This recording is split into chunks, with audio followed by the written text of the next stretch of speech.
বাংলাদেশের রাজনীতিতে একসময় তরুণদের দল হিসেবে আত্মপ্রকাশ করেছিল নাগরিক পার্টি এনসিপি।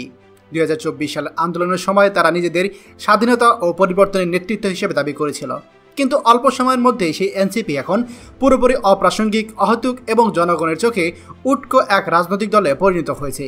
দেশের মানুষ বুঝে ফেলেছে এই দলের আর কোনো অবদান বা প্রয়োজনীয়তা নেই। তাদের নেতৃত্ব, চিন্তা আর আদর্শ সবকিছুই এখন প্রশ্নবিদ্ধ। তরুণদের মধ্যে অনেকটাই সমর্থন হারাচ্ছে এই এনসিপি।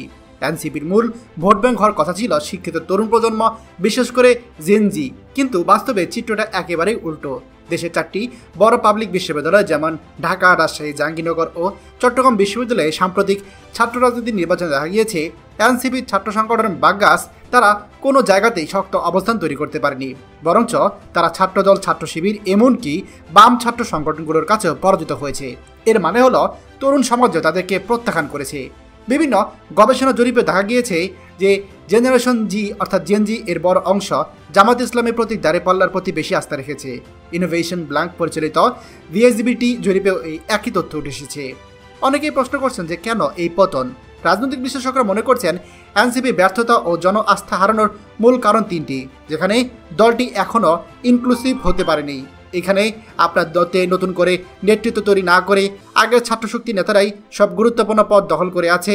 নাগরিক পার্টির আহ্বায়ক নাহিদ ইসলাম ও তার সদস্য সচিব আক্তার হোসেন দুজনেই ছাত্রশক্তির সাবেক নেতা। বাগ্গাসের নেতৃত্ব একই অবস্থা, নতুন মুখ তেমন কেউ সুযোগ পায়নি। এছাড়া স্বাধীনতার পর থেকে বাংলাদেশের রাজনীতিতে চাঁদাবাজি নতুন কিছু নয়, কিন্তু এনসিপি এখন ছোট চাঁদাবাজ পার্টি নামে কুখ্যাত হচ্ছে। দলের অনেক শীর্ষ নেতা তাদের বিরুদ্ধে চাঁদাবাজির অভিযোগে গ্রেপ্তার হয়েছে, ফলে সাধারণ মানুষের মনে নেতিবাচক ধারণা তৈরি হয়েছে। এছাড়া আদর্শগত দুর্বলতাও রয়েছে। দলটি শুরুতে বলেছিল তারা রাজনীতি করবে না, নাগরিক কমিটি হিসেবে কাজ করবে, কিন্তু মাত্র 2 মাসের মধ্যেই তারা সেই কমিটিকে রাজনৈতিক দলের রূপ নেয়।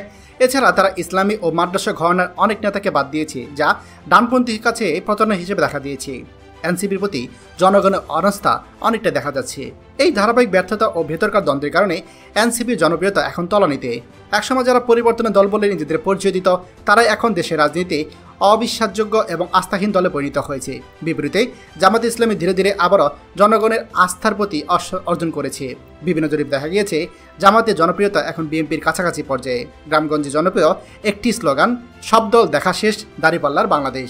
জামাতের নেতারা বলছে তাদের লক্ষ্য কেবলমাত্র ক্ষমতা যাওয়া নয়, বরঞ্চ একটা ন্যায়ভিত্তিক সমাজ ও দিনী শাসন প্রতিষ্ঠা করা। তারা কোনো বেআইনি আপায়ে ক্ষমতা দখল করতে চায় না।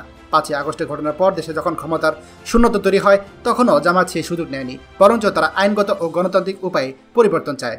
অন্যদিকে এনসিপি এর নেতৃত্বে এখন বিএনপির ঘনিষ্ঠ হয়ে পড়েছে। অনেকে মনে করছে তারা ক্ষমতায় থাকার জন্য স্বপ্নে বিভোর হয়ে দেশের স্থিতিশীলতাকে নষ্ট করতে চায়। এনসিপি একটা সময় ছিল তরুণদের ভরসার দল, কিন্তু তারা এখন নেতৃত্ব সংকট, আদর্শহীনতা এবং জন আস্থাহীনতায় ভুগছে। দেশের তরুণ প্রজন্ম যেদিকে মুখ ফিরিয়ে নিয়েছে, সেদিকেই রাজনীতির ভবিষ্যৎ ঠিক হবে, আর সেই ভবিষ্যৎ এখন অনেকটাই জামাতের দিকে ঝুঁকে যাচ্ছে। দর্শক, আপনাদের কি মনে হয় এনসিপির ভবিষ্যৎ আছে কি না, সেটা অবশ্যই আমাদের ভিডিওতে কমেন্ট করে জানাবেন। আমাদের চ্যানেল নতুন হলে অবশ্যই আমাদের চ্যানেলটিকে সাবস্ক্রাইব করতে ভুলবেন না। ধন্যবাদ সবাইকে।